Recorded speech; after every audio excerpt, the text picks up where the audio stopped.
नमस्कार, मैं सिमरस और आप देख रहे हैं पूर्वांचल दस्तक। इस वक्त मैं रेणुकूट रेलवे स्टेशन पे हूँ। जैसा कि आप जानते हैं कि आज अमृत भारत स्टेशन योजना के अंतर्गत यहाँ पे उद्घाटन का कार्य चल रहा है। अभी सभी मंत्रीगण आए हुए हैं, कार्यक्रम चल रहा है। आइए हम आपको ले चलते हैं, अंदर दिखाते हैं। आप तो जानते हैं, कल मैं आपको न्यूज़ यहाँ से दिखाया था कि जैसे कि 508 रेलवे स्टेशनों का 508 स्टेशनों का सुंदरीकरण होने वाला है। उसी के कार्यक्रम आगे चल रहा है। आइए चलिए मैं आपको दिखाता हूँ पूरी कार्यक्रम।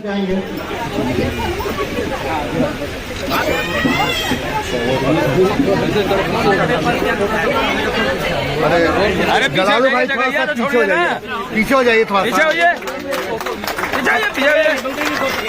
जी का फोटो ना, का फोटो है ना, में घुस जाते हैं।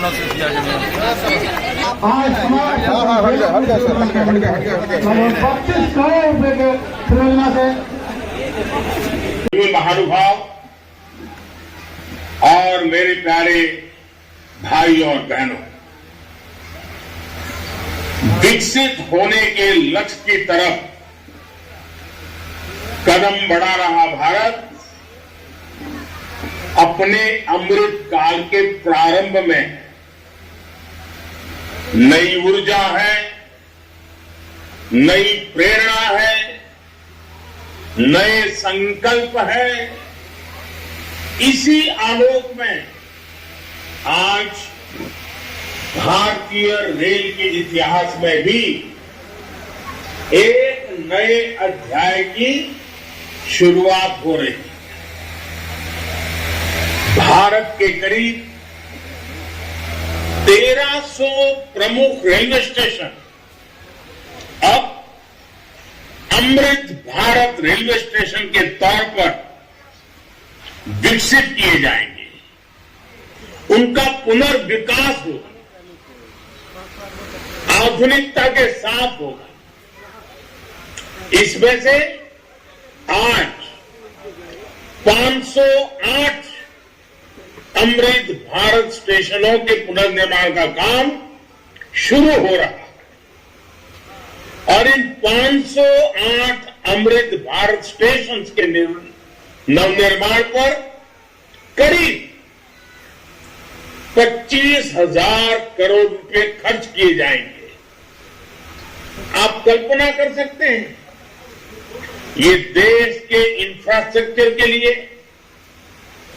रेलवे के लिए और सबसे बड़ी बात है मेरे देश के सामान्य नागरिकों के लिए ये कितना बड़ा अभियान होने वाला है। इसका लाभ देश के लगभग सभी राज्यों को मिलेगा। जैसे यूपी में इसके लिए करीब 4,500 करोड़ रुपए के खर्च से 55 अमृत स्टेशन को विकसित किया जाएगा। राजस्थान के भी के साथ बीते 9 वर्ष हमने रेलवे रिकॉर्ड इन्वेस्टमेंट किया। इस साल के रेलवे को 2.5 लाख करोड़ रुपये से ज्यादा। और हमारे मीडिया के लोग, हिंजालपुर से आए हुए लोग, उनके पदाधिकारी,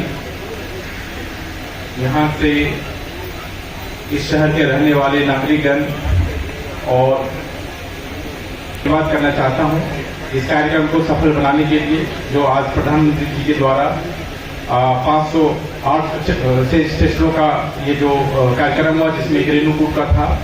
हमारे मंत्री महोदय ने यहाँ समय दिया, मैं शुक्रगुजार हूँ उनका, और इस कार्यक्रम का उन्होंने मान बढ़ाया है।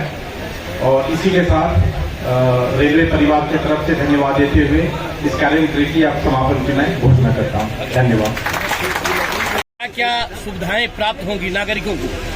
आज देश के यशस्वी प्रधानमंत्री नरेंद्र भाई मोदी जी और देश के रेल मंत्री माननीय अश्विनी वैष्णव जी के नेतृत्व में आज जिस प्रकार से 508 पूरे देश में रेलवे स्टेशन का जीर्णोद्धार और उद्घाटन के कार्यक्रम में और जनपद सोनभद्र का 2 स्टेशन चौपन और रेणुकूट का इसमें सम्मिलित है। और हम सब सौभाग्यशाली हैं जनपद सोनभद्र के निवासियों का कि देश के प्रधानमंत्री जी ने हमारे जनपद सोनभद्र को 2 रेलवे स्टेशन को चुनने का काम किया। इसमें से एक रेणुकूट रेलवे स्टेशन और दूसरा चौपन का रेलवे स्टेशन। तो इस रेलवे स्टेशन में हमारे जहां पर स्वचालित सीढ़ी नहीं है, वहां पर स्वचालित सीढ़ी बनाया जाएगा और यात्रियों के ठहराव के लिए वातानुकूल उनको जो है कि वहाँ यात्री शेड बनेगा।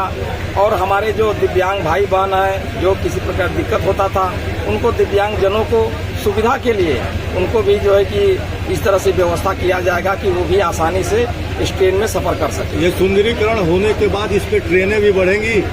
निश्चित रूप से सुंदरीकरण के बाद अब ट्रेन भी बढ़ाया जाएगा। और मैं अपने माननीय रेल मंत्री जी से पिछले 6 जनवरी को मैं मिला था और जो एक गोमू पैसेंजर पहले चलती थी कोरोना काल से पहले और एक सिंगरौली से चलता था ट्रेन चौपन तक का, तो इस समय कोरोना काल से बंद है। उसको मैं अपने ज्ञापन के माध्यम से और उनको विशेष आग्रह करके उनसे निवेदन किया था कि जो कोरोना काल से पहले जो भी ट्रेनें चलती थी उसको सुचारू रूप से चलाया जा सके। और मैं विश्वास दिलाता हूं कि निश्चित रूप से जो ट्रेनें जो पहले चलती थी अब बंद है, तो निश्चित रूप से उसको चलाने का काम में कल रेलवे विभाग के ठेकेदार ने एक विस्फोट किया है पत्थर तोड़ने का काम, और उसमें दर्जनों घरों के छत टूट गए, 4-5 लोगों को गंभीर चोटें आई हैं। इस पर आपका क्या कहना है? जबकि एएन साहब ने कहा कि मैं मुआवजा दूंगा। नोडल अधिकारी साहब यहाँ मौजूद है, प्लीज कम हियर। तो उस पर नागरिकों को क्या सुविधा, क्यों ऐसा किया गया बिना सूचना दिए? तो हमारे संज्ञान में नहीं है, अभी आप लोग संज्ञान में लाए हैं तो निश्चित रूप से इसको रेलवे विभाग के अधिकारियों से वार्ता करके और यहाँ के जो जनता की समस्याओं को समाधान के लिए निस्तारण कराने का काम करेंगे।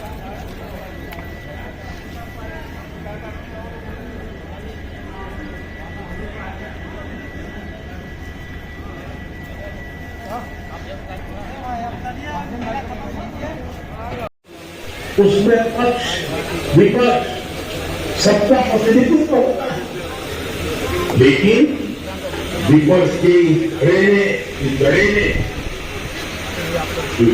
धड़े में संसद की नई